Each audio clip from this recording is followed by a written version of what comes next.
നിങ്ങളിലേക്ക് സ്വർണ്ണവില കൃത്യമായി എത്തിക്കുന്ന ഈ ചാനൽ സബ്സ്ക്രൈബ് ചെയ്യാനും നോട്ടിഫിക്കേഷൻ ലഭിക്കുവാനായി ബെല്ലൈക്കൺ അമർത്താനും മറക്കരുത്. അതുകൂടാതെ നിങ്ങളുടെ ഓരോ ലൈക്കും വിലപ്പെട്ടതാണ്. ലൈക്ക് ചെയ്യാൻ മറക്കരുത് കേട്ടോ.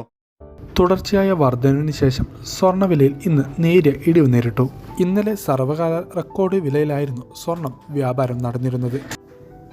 ഈ മാസം തുടക്കം മുതൽ സ്വർണത്തിൻ്റെ വില നോക്കുകയാണെങ്കിൽ ഫെബ്രുവരി 1-ന് 61,960 രേഖപ്പെടുത്തിയ സ്വർണ്ണവിലയിൽ 20 ദിവസം കൊണ്ട് 2,600 രൂപയുടെ വർധനമാണ് രേഖപ്പെടുത്തിയത്.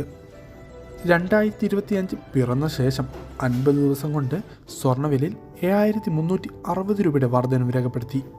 ജനുവരി 22-നാണ് സ്വർണ്ണവില ആദ്യമായി 60,000 എന്ന മാന്ത്രിക സംഖ്യ കടന്നത്. എന്തായാലും സ്വർണം വാങ്ങാനുള്ളവർക്ക് പ്രതീക്ഷ നൽകിക്കൊണ്ട് ഇന്ന് വിപണിയിൽ കുറവ് രേഖപ്പെടുത്തി. 1 ഗ്രാമിന് 45, പവന് 360 രേഖപ്പെടുത്തിക്കൊണ്ട് ഗ്രാമിന് 8,025, പവന് 64,200. Thanks for watching gold price Kerala today.